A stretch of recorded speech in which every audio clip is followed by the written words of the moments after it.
আসসালামু আলাইকুম রহমতুল্লাহি তাআলা বারাকাতুহু। আজকে মুহররম মাসের 10 তারিখ অর্থাৎ আশুরা দিবস।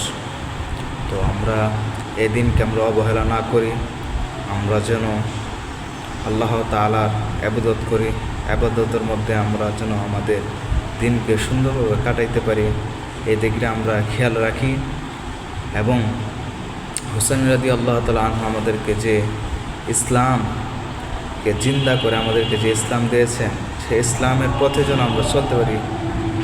দেখেন, হুসাইন রাদিয়াল্লাহু তাআলা আনহু তিনি কারবালার ময়দানে, কারবালার প্রান্তরে শহীদ হয়েছেন, আমাদেরকে ইসলাম দিয়েছেন।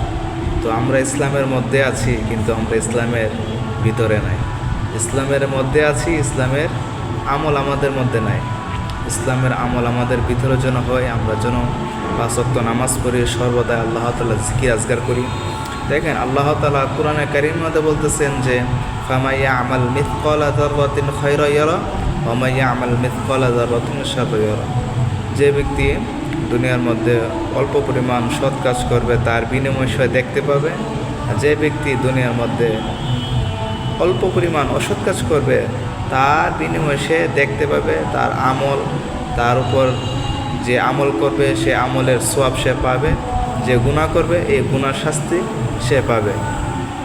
তো আমরা অবহেলা না করে আমরা আশুরা আরবি মাসের প্রথম মাস, এই মাস থেকে আমরা নিয়ত করি, মাসের 9 দিন চলে গেছে, আমরা কিভাবে কাটাইছি, কিভাবে দিনকাল কাটছে, এই দিক দিয়ে আমরা অবহেলা না করি।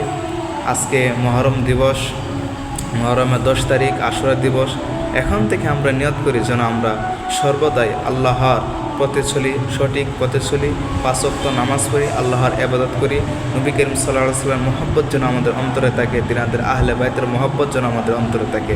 শুধু এই মাসে নয়, সর্বদাই যেন আমাদের মনে আহলে বাইতের ভালোবাসা থাকে এবং নবীর প্রতি ভালোবাসা যেন আমাদের জানের চেয়ে অধিক পরিমাণে যেন আমরা নবীকে ভালোবাসি, সেটাও যেন আমাদের অন্তরে থাকে। আল্লাহ তাআলা আমাদেরকে কবুল করুক, মঞ্জুর করুক এবং আমরা যেন সঠিক পথে চলতে পারি সে তৌফিক দান করুন। আমিন।